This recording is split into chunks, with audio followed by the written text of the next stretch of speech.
Chief Donald J. Trump.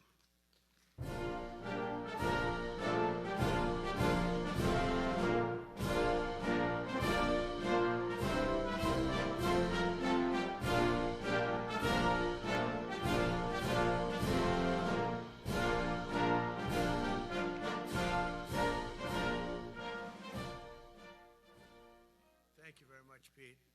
Great job you're doing, too. Fantastic job. I've never walked into a room so silent before. This is very... Oh, don't laugh. Don't laugh. You're not allowed to do that. You know what? Just have a good time. And if you want to applaud, you applaud.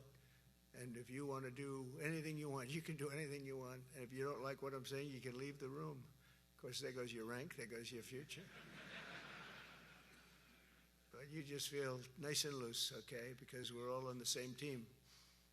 And I was told that, sir, you won't hear a murmur in the room. I said, we got to loosen these guys up a little bit. So you just have a good time. But I want to thank Secretary Hegseth and General Kane, General Raisin Kane for a reason, they call him that. When I heard his name, I said, you're the guy I'm looking for. The Joint Chiefs of Staff and so many others in this room who together represent the greatest and most elite fighting force in the history of the world, the United States military. We're very proud of our military. I rebuilt the military during my first term. It's one of the greatest achievements. We had the greatest economy in history, and I built the military. Those are the two things I say more than anything else. And I also kept us safe at the borders. We had very good borders. We didn't have people coming in from jails and prisons and everything like took place over the last 4 years. They'll never forget what happened to this country over the last 4 years with the incompetence. There could be no higher honor than to serve as your commander-in-chief. It is a great honor. I look at you, you're just incredible people. Central casting, I might add. To each and every one of you, I thank you for your unwavering devotion to the armed forces and to the country that we've all sworn a sacred oath to defend. We all have that oath, every one of us. I'm thrilled to be here this morning to address the senior leadership of what is once again known around the world as the Department of War. I know Pete spoke about it. He gave a great speech, I thought. Great speech. I don't want him to get so good. I hate that. You know? No, I hate it. I almost fired him. I said, you can't, I don't want to go on after that. No, he gave a great speech, but he talked about Department of War. We were sitting there. I said, didn't it used to be called the Department of War? And he goes, yes, sir. They changed it like in the early 50s. So we won the First World War. We won the Second World War. We won everything in between and everything before that. We only won. And then we went, in a way, woke. That was probably the first sign of wokeness. And we changed it to defense instead of war. And I said, what do you think? How do you think if we changed it back? Would that be a nice idea? And Pete loved it immediately. Some people thought about it. You know, they gave it a little thought. But in the end, we did it. And I have to be honest, it's so popular. I thought it would be met with fury on the left. But they're sort of giving up, I must be honest with you. They've had it. They've had it with Trump. They've been after me for so many years now.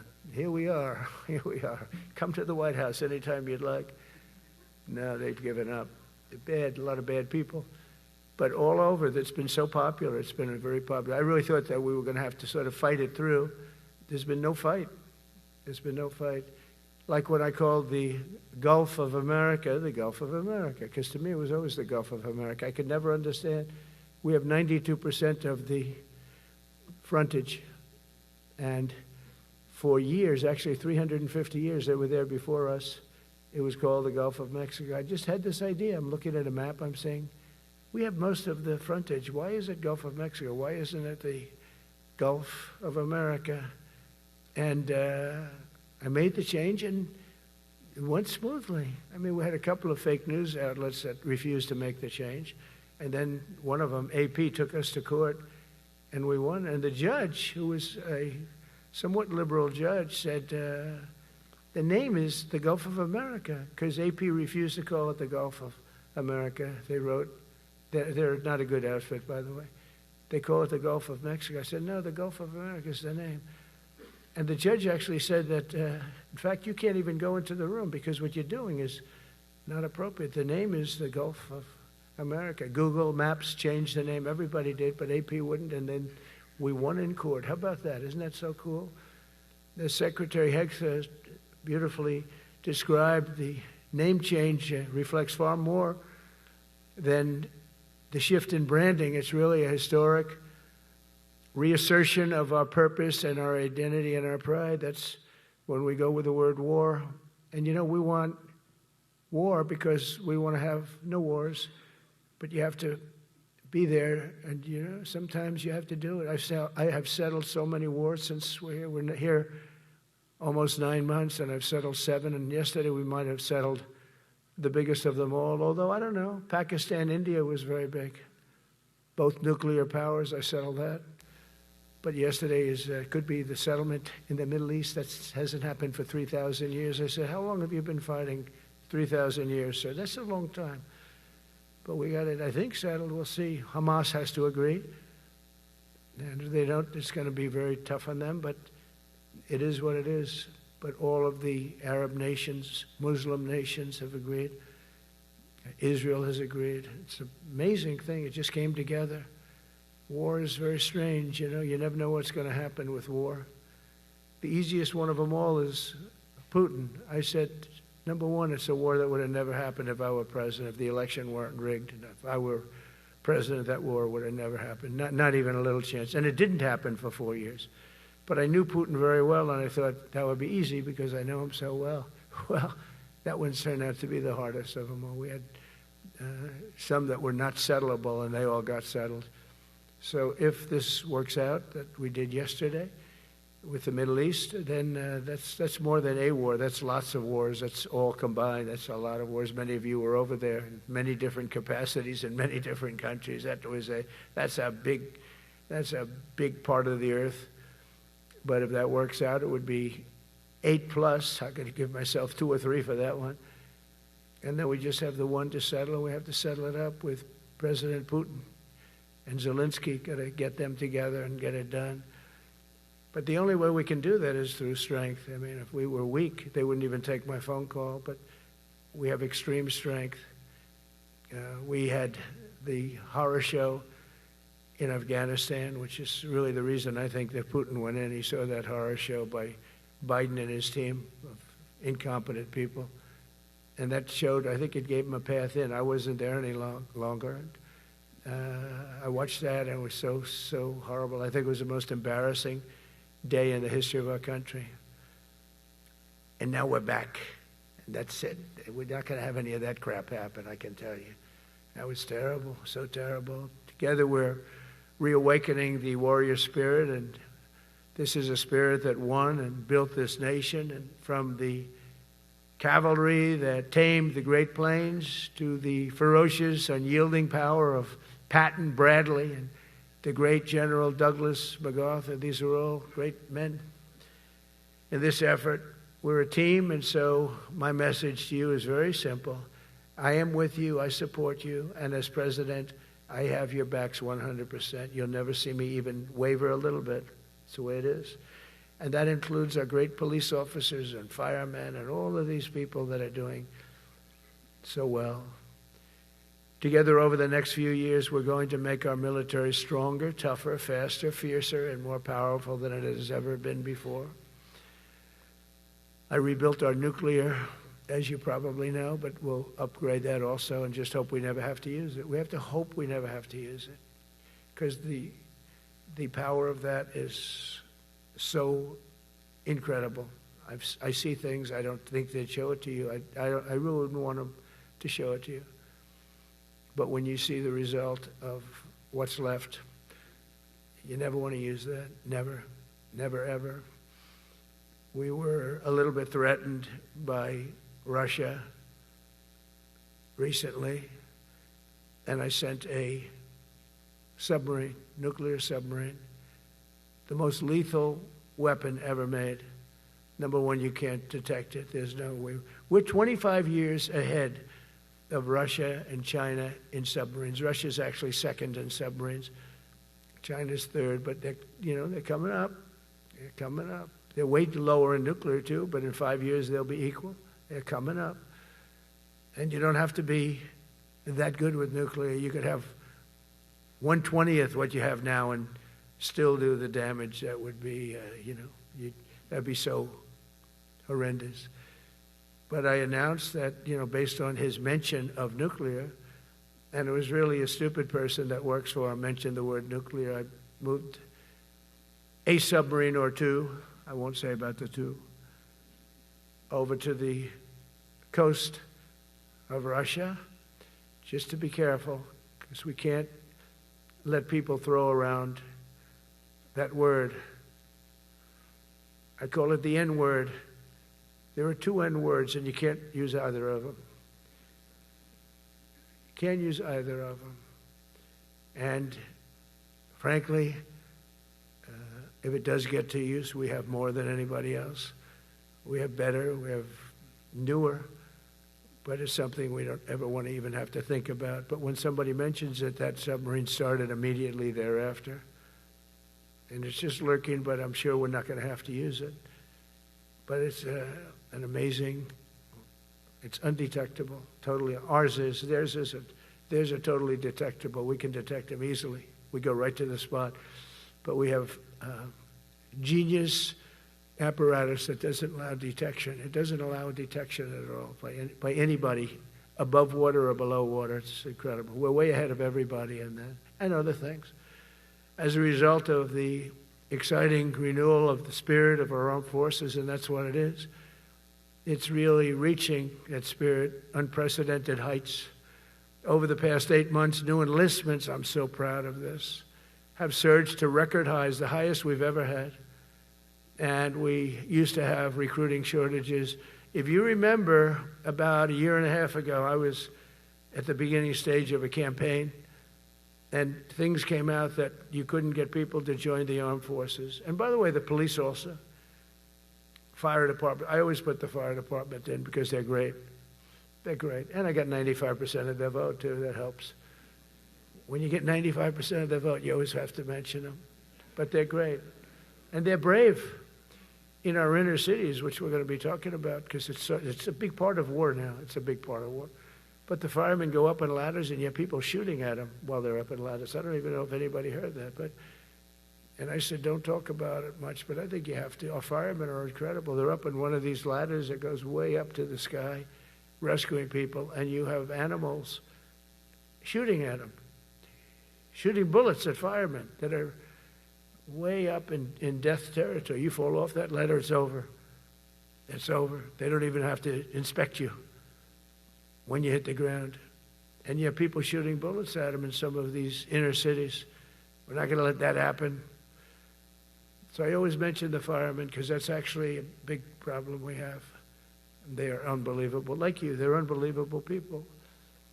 For the first time on record in 2025, the Navy, Air Force, and Space Force all met or surpassed their recruiting goals 3 months early. That never happened before. And the Army did even better. Congratulations, Army. They met everything. And these were the highest standards because we're making it larger. So these were much higher standards than you had 4 years ago, 3 years ago, during the Sleepy Joe Biden era. And the Army did it 4 months early. And you remember, a year and a half ago, they said the big stories that we're way behind with the Army, Air Force, the Navy, the Marines. We're way behind, Coast Guard, and even Space Force. I love Space Force because that was my creation. You know, when you create something, I love it. And the people we put in there were good. I got that right. We put in great people initially, and we've really dominated. We really dominate in that sphere now. We're way behind China and Russia, and now we dominate. Space Force turned out to be a very important thing. I said from the beginning, you know, when Biden came into office, he wanted to terminate it. He said, and this thing called Space Force, so we could get rid of that. And he got hammered by the people in this room for even suggesting it, because it's very important, one of the most important. And as time goes by, it'll get more and more important. But we're now at 106% of our recruiting targets for the year, and that's the best in far more than a generation. And for the Marines, morale is so strong that the Marine Corps will meet its 2026 retention targets before the end of October, which never happens. And that's the earliest it's ever happened in the history of our country. And it makes you feel good, you know. I felt guilty. I'd go make a speech in front of never people like you. You are the leaders. But people, soldiers. And I felt embarrassed because there'd be stories about, you know, we couldn't fill up our Army, Navy, Air Force. We couldn't fill them up. And it was headlines. It was during Biden's 4 years. The auto pen. I call them the auto pen. It's, how would you like to have your thing signed by an auto pen? You know, when I have a general and I have to sign for a general because we have beautiful paper, the gorgeous paper, I said throw a little more gold on it. They deserve it. I want the A paper, not the D paper. We used to sign a piece of garbage. I said, this man's going to be a general, right? Yeah. I don't want to use this. I want to use the big, beautiful, firm paper. I want to use the real gold writing when you talk about the position, and they're beautiful. And, but how would you like to have that where some kid sitting in the back office is having it signed with an auto pen? I thought about it, and I thought about you people first, admirals, generals. I said, somebody works his whole life. He gets into maybe the academies or wherever, but however you got there, and you go through years of work, and now you become an admiral or a general or whatever. And when you do, the President of the United States signs your commission, as you know, and that commission is beautifully displayed. And I sign it. Actually, I love my signature. I really do. Everyone loves my signature. But I signed it very proudly, and I always think to myself, how can you have an auto pen sign this? It's just so disrespectful. To me, it's just totally disrespectful. And it turned out that almost everything he did was signed by auto pen, except for when he gave his son, Hunter, pardon. He signed that one. And that's actually the worst signature I've ever seen. That was the bad. The auto pen looks much better. But as leaders, our commitment to every patriot who put on the uniform is to ensure that American military remains the most lethal and dominant on the planet, not merely for a few years, but for the decades and generations to come, for centuries. We must be so strong that no nation will dare challenge us, so powerful that no enemy will dare threaten us, and so capable that no adversary can even think about beating us. And we've had it recently. I had India and Pakistan were going at it, and I called them both. And in this case, I used trade. I'm not going to trade with you. You start two nuclear nations, big nuclear. And no, you cannot do that. I said, yes, I can. You go into this frickin' war that I'm hearing about. You know, actually, they just shot down 7 planes. 7 planes, it was starting. There's a lot of bad blood. And I said, you do this, there's not going to be any trade. And I stopped the war. It was raging for 4 days, but that was just the beginning. And we stopped it. It was a great thing. And the Prime Minister of Pakistan was here, along with the Field Marshal, who's a very important guy in Pakistan, and he was here 3 days ago. And I didn't even realize it as beautiful as he said it, but he said that to a group of people that were with us, 2 generals, but a group, he said, this man saved millions of lives because he saved the war from going on, and that war was going to get very bad, very, very bad. President Trump saved millions and millions of lives. That was a bad war. And I was very honored. I loved the way he said it. Susie Wiles was there. She said that was the most beautiful thing. But we saved a lot of them. Saved a lot of them. Even in Africa, we saved the Congo with Rwanda. They've been fighting for 31 years, 10 million people dead. I got that one done. And very proud of it.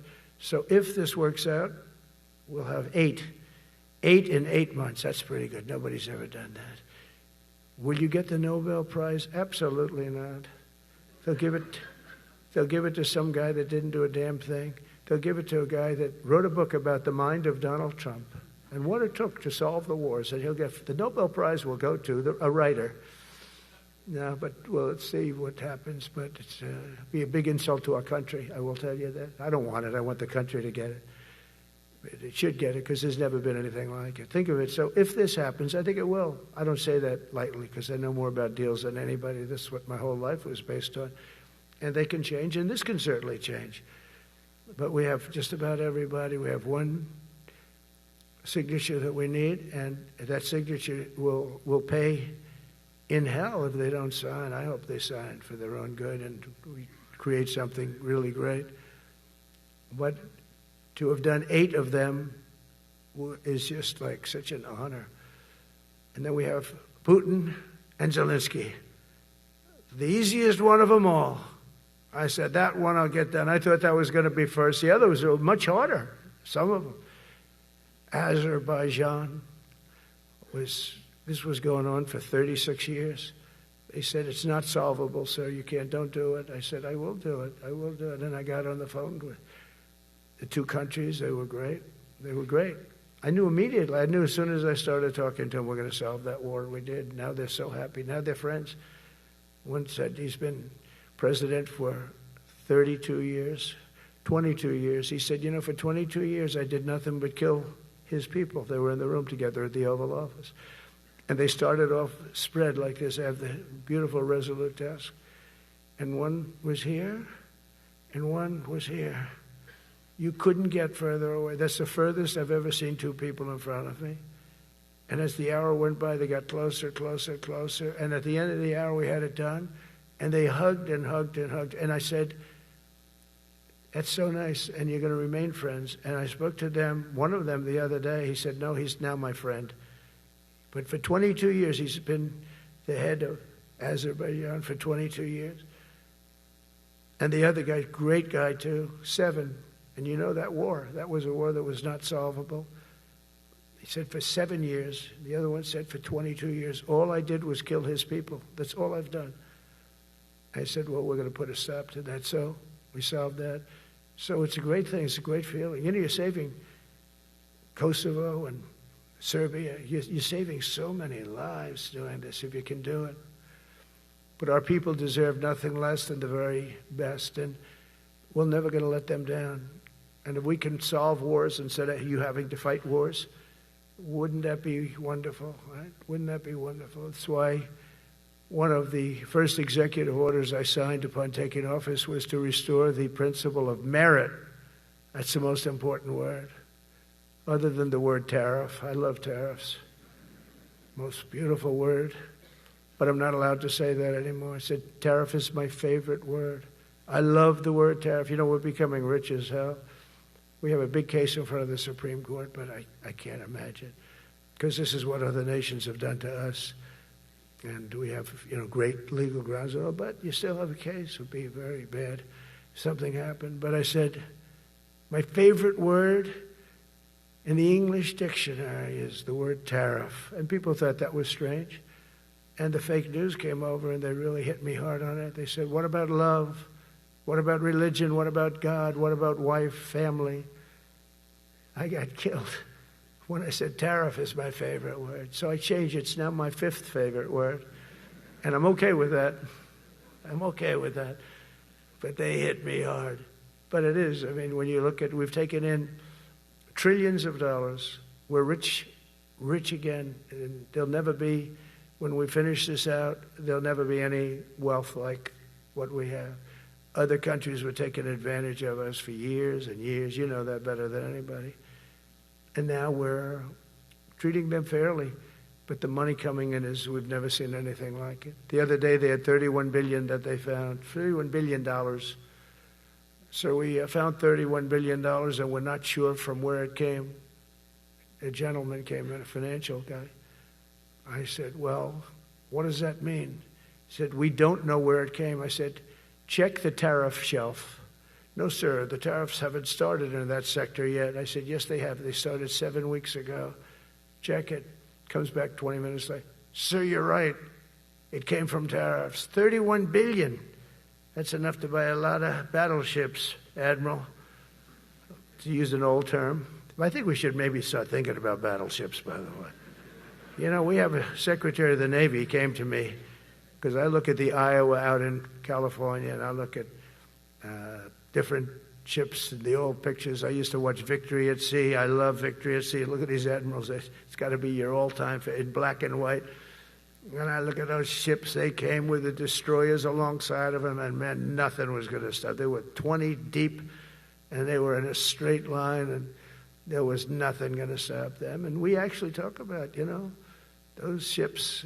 Some people would say, no, that's old technology. I don't know. I don't think it's old technology when you look at those guns. But it's something we're actually considering, the concept of battleship. Nice 6-inch sides, solid steel, not aluminum that melts if it looks at a missile coming at it. Starts melting as the missile's about 2 miles away. Now, those ships, they don't make them that way anymore. But you look at it, and your secretary likes it, and I'm sort of open to it. And bullets are a lot less expensive than missiles. A lot of reasons. I should take a vote, but I'm afraid to take that vote because I may get voted out on that one. But I tell you, it's something we're seriously considering. There were powers. There were big powers. They were just about as mean and scary as you could be. And so we're looking at that. One of the biggest cases that we won was the decision of the United States Supreme Court to allow us to proceed on the word merit. Merit. So those two words are right up there. So this is, I would say, the opposite if you ask for a definition. The opposite of political correctness. We went through political correct where you had to have people that were totally unfit to be doing what you're doing for many reasons. I won't get into them. But for many reasons, they were unfit. Now, it's all based on merit. That was such an unbelievable decision. I didn't expect we were going to win that one. We went in. We said we need it. We went in for colleges, where kids with a C average are getting into the best colleges, and the kids with A averages won't get in. And kids with the highest boards and the highest marks or the best marks couldn't get into the best schools. And people that had not good boards and not very good marks, okay, but nothing special, they were getting into our best colleges. I said, this is just crazy. You can't run a country like this. And it was lingering for years, and it got to the Supreme Court, and we won that decision. Merit, everything's based on merit. You're all based on merit. We're not going to have somebody taking your place for political reasons because they are politically correct, and you're not. We take the people that are going to do the best job. That's all. It's very simple. And that's the way our country was built. We were built on merit. We got away from it for a long time. And everyone understands it. And it was done. It was approved.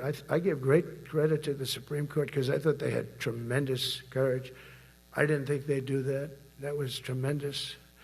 I give them maybe for that decision almost more than anything because it's a hard decision to make. It's really hard. The apparatus of our country was not set up for merit. It was set up for political correctness. And you can never be great if you're going to do that. And we're going to be greater than we ever were before. We're bringing back a focus on fitness, ability, character, and strength. And that's because the purposes of American military is not to protect anyone's feelings. It's to protect our republic. And it's the republic that we dearly love. It's to protect our country.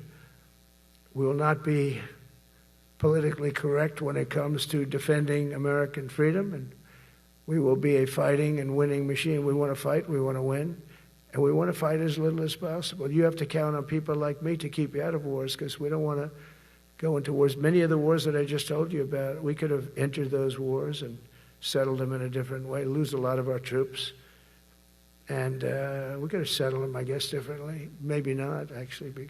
Actually, you might not have been able to settle them. We just would have been in the middle of a lot of firepower. But when we do need it, you're going to be so ready. And you know it. But very importantly, with that goal in mind, I've committed to spending over $1 trillion on our military in 2026, and that's the most in the history of our country. $1 trillion. That's a lot of money. I hope you like that. Ma'ams and sirs, I hope you like it. That's a hell of a lot of money. We have the best of everything. Every branch is seeing major investments. And as I announced in the Oval Office in March, we are rapidly moving forward with the first ever 6th generation fighter jet. I didn't name it. I did not name it.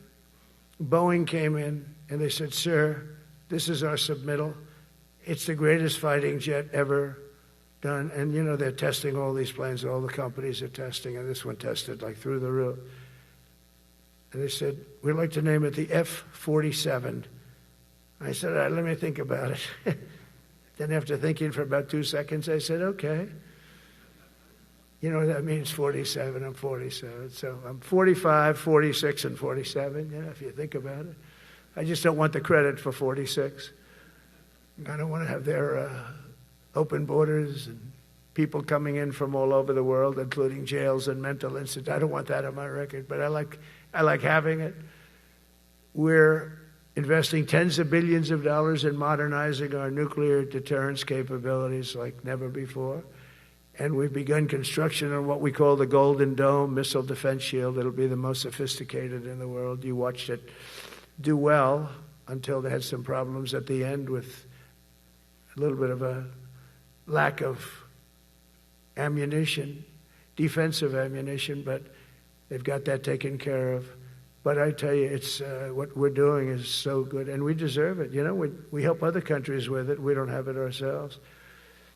And Canada called me a couple of weeks ago. They want to be part of it. To which I said, "Well, why don't you just join our country? You become 51, become the 51st state, and you get it for free." So I don't know if that made a big impact, but it does make a lot of sense. It actually makes, because they're having a hard time up there in Canada now, because as you know, with tariffs, everyone's coming into our country. We have more investment than we've ever had before, $17 trillion coming in. As an example, in 4 years, Biden didn't have $1 trillion. We have $17 trillion more than that in 8 months coming in. And they're coming in from Canada, Mexico, from Europe, from all over. AI, auto plants. Everybody's coming back to the United States. Under my budget, we will be expanding the U.S. Navy by at least 19 ships next year, including submarines, destroyers, assault ships, and more. And it's going to be much more than that as we go along, because we basically don't build ships anymore. We do build submarines, but we don't build ships. Do you know in the Second World War, they were freighters and different types, but we were doing a ship a day, and now we don't do ships. And I'm not a fan of some of the ships you do. I'm a very aesthetic person, and I don't like some of the ships you're doing aesthetically. They say, "Oh, it's stealth." I say, "That's not stealth. An ugly ship is not necessary in order to say you're stealth." By the way, the B-2 bombers were incredible. That is stealth. They went into that. I was with General Kane and Pete. We call it the war room. But we're watching them go in, and they were totally untouched. They were not seen. They were literally not seen. They dropped their bombs. They hit every single one of them, hit its target. It was total obliteration. CNN, when we came back, fake news CNN, oh, their camera just went off. You know, their camera, every time I mention them, they turn the camera off because it's never good. They say, "This is a problem." But I don't blame them. You're better off keeping it off.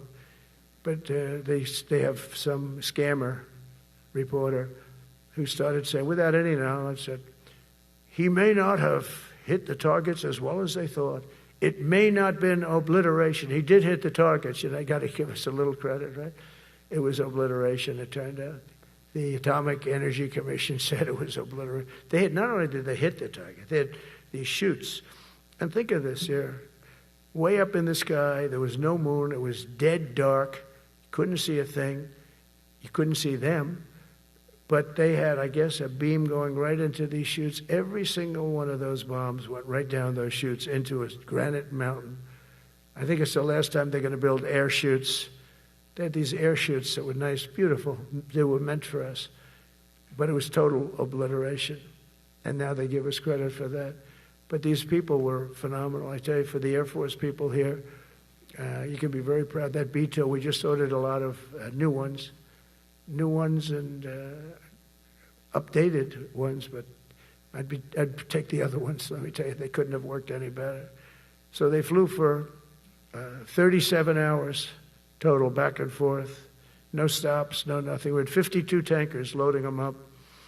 And that's a job I wouldn't necessarily want too much, flying a tanker, loaded up with hundreds of thousands of gallons of fuel. I don't know if I'd do that job. I asked the question, what happens if it gets hit? Sir, you don't want to know about that, right? I don't want to know about that. But those guys, they just hear us. They're incredible. I had them all to the Oval Office. We had the B-2 pilots and a lot of the people, even the people that took care of them, the maintenance people, just as important. We had them all to the White House, gave them a big party on the lawn, brought some of them into the Oval Office. But on top of all this, we'll deliver a hard-earned pay raise of 3.8% to every soldier, sailor, airman, Coast Guardsman, Space Guardman, and Marine, something you weren't getting from the past administration. They did not treat you with respect. They're Democrats. They never do. Not only are we rebuilding our great strength, but for the first time in years, my administration is actually using that strength to defend the core and vital interests of America. And very simply, we are putting America first. And I have since I've been elected. I've always put America first. It's sort of simple, you know, when you think. My campaign was run on common sense, and we did great. We got the highest numbers ever received in terms of districts. You know, they have it broken up, 2,500 versus 525. We won every swing state. We won the popular vote. We won everything. We won everything. You have to take a look at the map. It's almost entirely red, except there's a little blue line on each coast, and I think that's going to disappear too. We did really great, and part of it is because of our success with the military, the rebuilding of the military, the vote that I got from the military, and they're vicious people, you know, that we have to fight, just like you have to fight vicious people. Mine are a different kind of vicious, but they spread all these horrible, you know, they made up statements and said what I said about everything, but even about the military. But fortunately, the military didn't believe it. It's hard. You know, they make up a statement and they said, you say it. We had 25 people that said he never said that. 25. We had 25 affidavits. And they said, well, we're going with it anyway. You know, these sleazebags. And that's why the press is really losing all power, because people aren't believing it. We need an honest press. We need borders. We need borders. We need an honest press. We need fair elections. I mean, those three things. And we don't have an honest press. We have a really corrupt press. But we fight through the corrupt press. And the people understand. You have to do this stuff a lot. You have to go on television a lot, because you can't get a fair shake if you're going to rely on somebody else. They don't understand. They've destroyed the image of media. Now is at the lowest point it's ever been. It's lower than Congress. Can you believe that? It's something. But together with many of you in the room, we've brought back the fundamental principle that defending the homeland is the military's first and most important priority. That's what it is. Only in recent decades did politicians somehow come to believe that our job is to police the far reaches of Kenya and Somalia, while America is under invasion from within. We're under invasion from within. No different than a foreign enemy, but more difficult in many ways because they don't wear uniforms. At least when they're wearing a uniform, you can take them out. These people don't have uniforms. But we are under invasion from within. We're stopping it very quickly. After spending trillions of dollars defending the borders of foreign countries, with your help, we're defending the borders of our country from now on. We're not going to let this happen. Biden let people come in from prisons, mental institutions, drug dealers, murderers. You know, we had 11,488 murderers allowed into our country by this guy who had no clue. He had no clue. He shouldn't have been there in the first place, but he had no clue. The people that ran the office, the White House, were people that surrounded him, radical left lunatics that are brilliant people, but dumb as hell when it came to policy and common sense. And they allowed people from all over the world, from the Congo. They opened up prisons in the Congo. They came into our country totally unmatched, unvetted, unchecked. and from all over South America, not just South America. You know, you think South America, no, but from all over. A lot came in from Venezuela. Venezuela emptied its prison population into our country. That's why they have Tren de Aragua, one of the worst gangs ever. But we took care of them. We took good, strong care of them. And I just want to thank the National Guard in Washington, D.C. It's embarrassing to say this. Now I can say it because we solved it. But Washington, D.C. was the most unsafe, most dangerous city in the United States of America. And to a large extent, beyond. And beyond that. You go to Afghanistan, they didn't have anything like that. You go to countries that you would think there's problems, they didn't have that. And now Washington, D.C., after 12 days of serious, serious intensity, we took out 1,700 career criminals. If you have 5 career criminals, they can make your numbers look very bad because they'll commit many crimes a day. But we took out 1,700, and they took them out. There was no doubt who the boss was. They did an unbelievable job. Then they started even cleaning. I said, I don't want them doing that, sir. They were cleaning it up. I drove through it 2 days ago. It was beautiful. People are walking down the street holding hands, man and wife, coming from Iowa. They're not worried about being shot. Washington, D.C. is now a safe city. In fact, I went out to dinner with my crew. I haven't done that. In theory, I wouldn't do it. And I felt totally safe. And nobody's been attacked. Nobody's been hurt. Washington, D.C. went from our most unsafe city to just about our safest city in a period of a month. We had it under control in 12 days, but give us another 15, 16 days. It's perfect. And people other than politicians that look bad, they think, the Democrats run most of the cities that are in bad shape. We have many cities in great shape too, by the way. I want you to know that. But it seems that the ones that are run by the radical left Democrats, what they've done to San Francisco, Chicago, New York, Los Angeles, they're very unsafe places. And we're going to straighten them out one by one. And this is going to be a major part for some of the people in this room. That's a war too. It's a war from within. Controlling the physical territory of our border is essential to national security. We can't let these people in. You know, we had no people enter in the last 4 months. 0. Even I can't believe that. You know, we had millions coming in, pouring in. 25 million all told. And of those 25 million, many of them should never be in our country. They would take their worst people and their people from prisons and jail, and they'd put them in a caravan and they'd walk up. CNN was interviewing one person. Oh, why are you coming? I want freedom. Good. Were you in jail? Yes. For what? Murder. I said, you had to see this anchor, a young woman. She's like, I couldn't believe. She'll probably lose her job. But because the left doesn't want to hear that. But we're running it based on common sense and based on love of our country. But I want to salute every service member who has helped us carry out this critical mission. It's really a very important mission. And I told Pete, we should use some of these dangerous cities as training grounds for our military, National Guard, but military. Because we're going into Chicago very soon. That's a big city with an incompetent governor. Stupid governor, stupid. They threw him out of his family business. He was so stupid. I know the family. He becomes governor. He's got money. Not money that he made, but he ran for governor, he won, and now he criticizes us all the time. And last week they had 11 people murdered, 44 people shot. The week before that they had 5 people murdered, 28 people shot.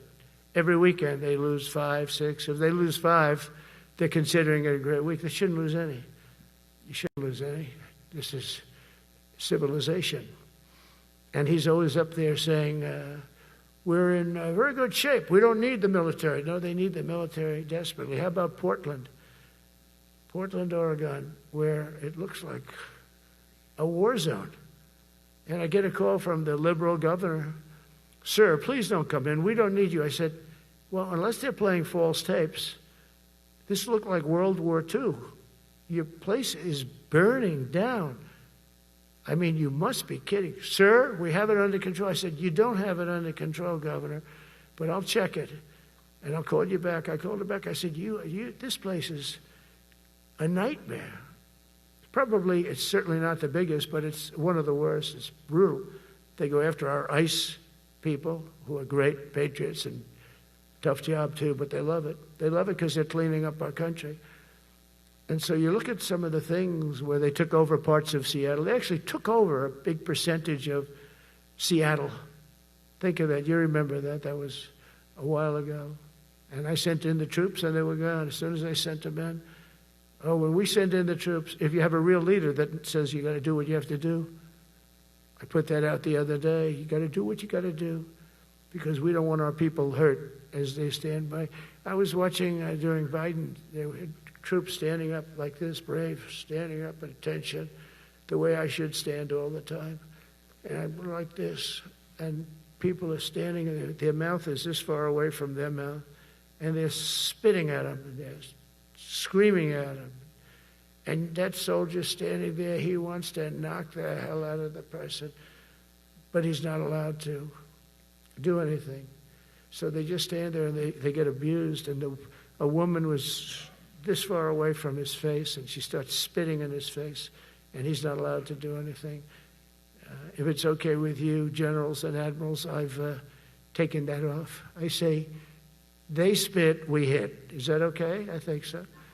They spit, it's a new thing. They spit, we hit. How about the cars, where the cars are coming out? They get brand new cars, Border Patrol, ICE, beautiful, nice new cars.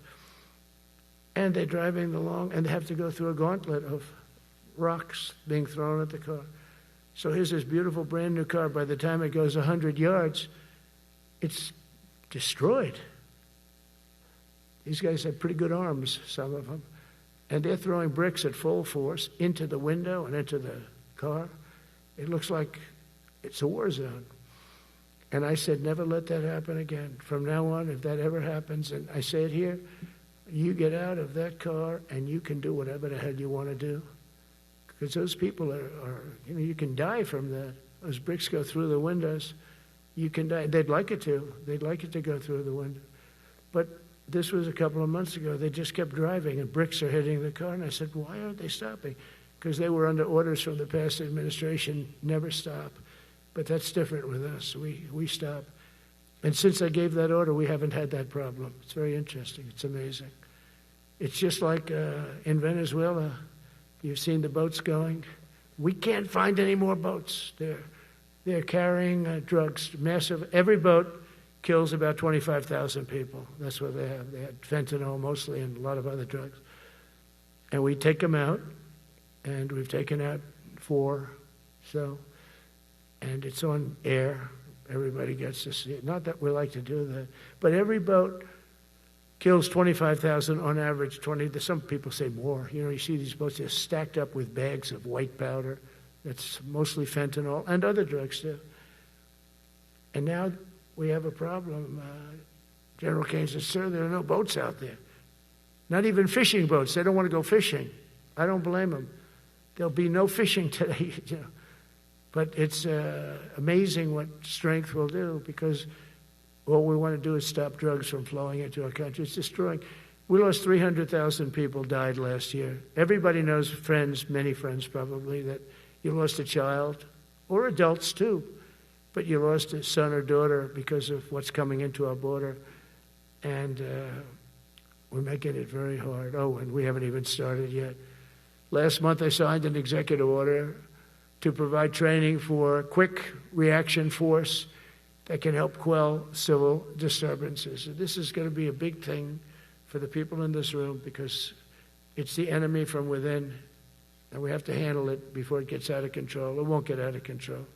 Once you're involved at all, they all joke. They say, oh, this is not good. You saw it in Washington. We had gangs of Tren de Aragua with 10, 12, 15 kids. And these military guys walk up to them, and they treat them with disrespect, and they just got pounded. They just got pounded. The gang just pounded. Then thrown into paddy wagons and taken back to their country. Some are so dangerous we don't want to even do that, because we don't want to. Some of stone cold murderers, we don't have the confidence. Even though they're not coming back very easily, we don't have the confidence. We put them in jails. But these service members are following in a great and storied military tradition, from protecting frontier communities to chasing outlaws and bandits in the Wild West. And our history is filled with military heroes who took on all enemies, foreign and domestic. You know that phrase very well. That's what the oath says, foreign and domestic. Well, we also have domestic. George Washington, Abraham Lincoln, Grover Cleveland, George Bush, and others all used the armed forces to keep domestic order and peace. Many of our leaders used the military to keep peace. Now they like to say, oh, you're not allowed to use the military. And you know what the people say? The people in those cities where they're being raped and shot and beat up, you know what they say? We love the military. You ever see where they interview the people on the street? I've never seen somebody say they don't, unless they're radical and paid off, because a lot of these insurrectionists are paid by, whether it's Soros or other people, but they're paid by the radical left. So today I want to thank every service member from general to private who has bravely helped us secure the nation's capital and make America safe for the American people. It's amazing. The whole world is watching. Everybody in the White House, they come up to me, young women, sir, thank you. I know immediately what they thank you. They don't have to say it. They walk to work now to the White House. We haven't had a crime in Washington in so long because we got the careers. We call them the careers. We got these lunatics out, and they'll never be any good. You know, I hate to tell this to the liberal media. You could spend time with them. You could do whatever you want. You could send them to the finer schools, which they couldn't get into anyway, mentally. They couldn't get in, but no matter what you do, they'll never be good. They're bad. They're career criminals. I don't know, maybe they were born that way. Some people don't like me to say that, but maybe they were. Certainly some were. Together with the leaders here today, we're also restoring a needed focus on defeating threats in the Western Hemisphere. Throughout this region, cartel terrorists have been allowed to wage a relentless campaign of death and destruction on our country, all because we had weak leadership on top. And we did a great job with it first term, but this is something else what we're doing now. We're taking it to the next level, probably next level times 3. But we had COVID come up, and we had to take care of that. We did a great job with COVID. We had the therapeutics. It was just Regeneron. So many things we did for COVID. But we had to focus on that, and every other country in the world was being decimated by COVID. So we had to change gear a little bit to take care of that. But under our leadership, the military is now the knife's edge in combating this sinister enemy. We have to put the traffickers and cartels on notice, and we've done that. And we've put them, a lot of them, we've called them a terrorist organization, which is actually a big thing to do. Nobody's done it, but I've done it with a lot of them. It gives you a tremendous advantage. If you try to poison our people, we will blow you out of existence, because that's the only language they really understand. That's why you don't see any more boats on the ocean. You don't see any boats. Around Venezuela, there's nothing. As president, I will never hesitate to defend our people from threats of violence, from the horrible plague that's taking place from within. The Iran nuclear power, the Iran, all of the great power that we thought existed, we blew it out to kingdom. We took advantage of it, and we just really took advantage of it, and it was a beautiful thing to see, and that's what military power can achieve. That's why I chose Raising Cane. He's fantastic, by the way. I hope you all agree. If anybody disagrees, could I please have your hand? Who disappears that Raising Cane is no good? Just raise your hand. I don't see any hands raised. All right. That means you're okay. That means that he's okay now, but I saw his results. You know, he took out ISIS. I was told it was going to take 4 years. It took 4 weeks. I went to see him, and he took him out in 4 weeks, knocked him out, knocked him to hell. And I was told by military people it was going to take 4 to 5 years to do it. And I don't even know if we'll have it then, sir. These were the Washington generals. I call them the television generals. But Raising Cane did it in 4 weeks, took out 100% of the ISIS caliphate. As a result of these actions and many others since my inauguration, we're witnessing the triumphant return of peace through strength. We have great peace through strength. America is respected again as a country. We were not respected with Biden. They looked at him falling downstairs every day. Every day the guy's falling downstairs. He said, it's not our president. We can't have it. I'm very careful, when I walk downstairs like I'm on stairs, like these stairs, I walk very slowly. Nobody has to set a record. Just try not to fall, because it doesn't work out well. A few of our presidents have fallen, and it became a part of their legacy. We don't want that. You walk nice and easy. You don't have to set any record. Be cool. Be cool when you walk down, but don't bop down the stairs. So one thing with Obama, I had zero respect for him as a president, but he would bop down those stairs. I've never said, da-da-da-da-da-da, bop, bop, bop. He'd go down the stairs, wouldn't hold on. I said, it's great. I don't want to do it. I guess I could do it. But eventually, bad things are going to happen, and it only takes once. But he did a lousy job as president. A year ago, we were a dead country. We were dead. This country was going to hell. We were dead in every way, from immigration to military. We didn't have the weapons. We were given everything to Ukraine. We had nothing. And by the way, I have to tell you, now, as you know, I went over and I met with NATO, and NATO raised from 2 to 5, which everyone said 5% of GDP. Millions and now trillions of dollars are pouring in. They didn't pay the 2% because they know we were there to pay it. And now they paid the 5%. That's trillions of dollars. And we're not spending any money on that war, not 10 cents. We sell our equipment to NATO. NATO pays us for the equipment, and they give it to Ukraine or whoever they give it to. They can keep it, but we're not involved. We have no money going out. Biden gave $350 billion. Not sustainable. $350 billion. And we have a war that should have never started. But we're not doing that anymore. So I just want you to know we're selling equipment. Our people are buying equipment. They are buying the equipment at full price, a fair price. So I don't want to say we're making money, because I don't want to be making money on a war. It's too many people dying. They're losing 7,000 soldiers a week. A lot of them are Russian soldiers, but between the two countries, mostly soldiers, by the way. Sometimes, in Kiev, they'll lob a missile in, or some drones in, kill some people. But mostly it's soldiers. Russia and Ukraine are losing 7,000 souls. And they're not American. They're not us. They're not you. We have a special obligation. But they're soldiers. They're young people. They leave their parents. They wave goodbye. And then 2 days later, they're blown up so unnecessarily. And so that's the primary reason I want to get it done.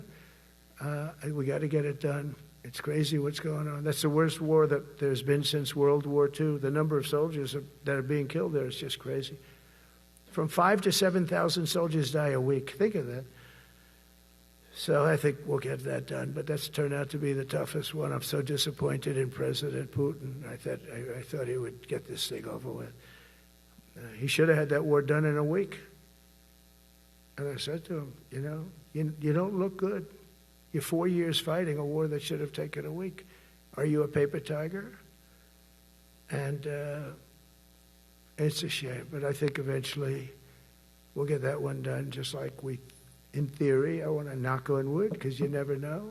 It's like we're going to have the Middle East done, which is actually a much harder thing to do. I mean, thousands of years. But we have to get that war done. So now just think of it, we're a dead country. I was with the King of Saudi Arabia, a great guy. I was with the Emir of Qatar. I was with the great leadership of UAE. I was over there. We brought back $2 trillion and more. They ordered 200 planes, Boeings. They ordered so much, and they were great. But they all said essentially the same thing. They said, 1 year ago, you were a dead country, and now you're the hottest country anywhere in the world. We're the hottest country in the world right now. The absolute hottest country in the world. There's nobody even close. Putin said that to me. We met in Alaska, had a good meeting. Then he went back and started sending drones into Kiev. I said, I thought we had a good meeting. But it's one of those things. But we were a dead country a year ago, and now we're the hottest country anywhere in the world. Think of that. You can be proud of that. And you must have felt like hell when you have a wife or a husband at home, and you used to read the numbers that we can't get people to join the Army, Navy, Air Force, Marines, Coast Guard. You must have felt like, I have a job that nobody wants. That doesn't feel good. Well, now you have a job that is brimming over with people wanting it. They want it. And you're able to get a much higher quality because now you have your choice. You want so many. And we're going to have many, many people that aren't going to be able to join because of the fact that we don't need them at this moment. But think of it, what a difference that is from, I could just imagine 2 years ago, you're reading front page articles in the New York Times, of course, and Wall Street Journal. They always give us unfair stories. But they played it so big. They were playing it so big. Nobody wants to join the Army, the Marines, the Air Force. They don't want to join. They don't want to join the Coast Guard at all. Nobody wants to join. Nobody wants to join our police forces. Our police forces also. It's almost went hand in hand. And I used to say, boy, I'm speaking in front of the military today, and it's embarrassing because I'm speaking in front of people who have a job that other people don't want, but now you have a job that everybody wants. So I think that has to make you feel good. It's one of the reasons I love being here today, because I wanted to say that. I have to say that everybody wants to be in the Army, the Navy, the Air Force, the Marines. If you think the Coast Guard and Space Force, our beautiful Space Force, it's a whole different world. And now they're signing up, by the way, seriously big numbers for the police. Dangerous job, isn't it? Huh? Fire department. But that's the paving the way for progress once thought almost impossible. I mean, a year ago, you wouldn't have thought that was possible. A year ago, they were talking about making the military smaller because they can't get the people to join. We're thinking about making it larger because we have so many people. And it's nice to be able to cut people because of merit that aren't really qualified for any reason, a physical reason, a mental reason. You don't have to take them anymore because you have the pick of the litter, and they all want to be with you. They all want your job. They want to be with you. They want to work with you. They'll even take your job, Got to be a little bit sharp. You got to watch it. But everybody wants to be doing what you're doing now. What a difference. When I speak to you, and I can say that as opposed to a couple of years ago when I was talking to rooms where they were desperate to get people and they couldn't get them. What a difference a presidential election can make. That's all it is. It's just a presidential election. Yesterday at the White House, we put forward a plan for peace in Gaza. We announced it, and we're going to create something that was my idea, but unfortunately I got drafted. It's going to be called the Board of Peace, and it's going to reign over that territory, and we're going to get that done. And they asked if I'd be the chairman of the Board of Peace. I wasn't counting on that. I had the idea for the Board of Peace. But I said yes, and I guess because of that, every leader, everybody wants to be on the Board of Peace.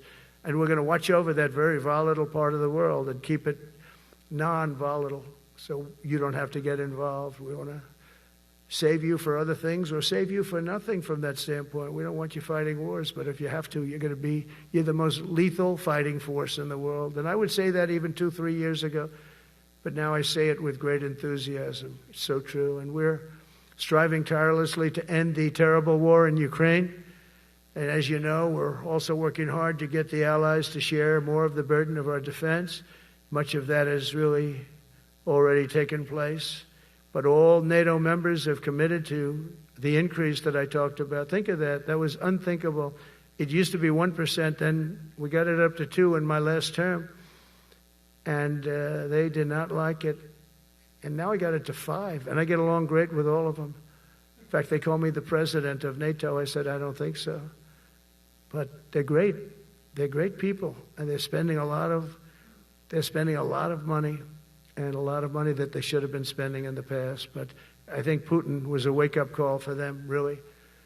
We're now selling large quantities of American-made weapons to NATO, and we're getting really fair pricing. We're making a lot of money. It's my hope that from Europe to Asia to the Middle East, our allies will make similar commitments to increase their military capabilities, and this will greatly strengthen our alliances, and also it'll make war far less likely. You know, if you're a strong presence like we are such a strong presence now. And I go around bragging about that. I said, we have the strongest military anywhere in the world. I say it. You never heard Biden say that. You never heard him say anything. But you never heard him say, did you ever hear him say, we have the strongest military? He doesn't say that. I say it. We have the strongest military anywhere in the world. We have great leadership. And I'll tell you, Pete and General Kane, all of the people that I've met that have been lifted up in rank. And we got many of them out of here, too. I'll be honest with you. Didn't like doing it, but we got many of you out of here because we weren't satisfied. We know everything about everybody. It'll also help the United States rapidly rebuild our defense industrial base. Each of you can play an important part in getting allies to do their part. So to that end, Secretary Hegseth will soon be announcing major reforms to streamline military acquisitions and expedite foreign military sales. We have tremendous numbers of countries that want to buy our equipment, and, you know, in many cases it takes too long. They have backlogged. We're backlogged on all the equipment, which is something that's new to us a little bit. And I told those companies, you better get your ass going because we're selling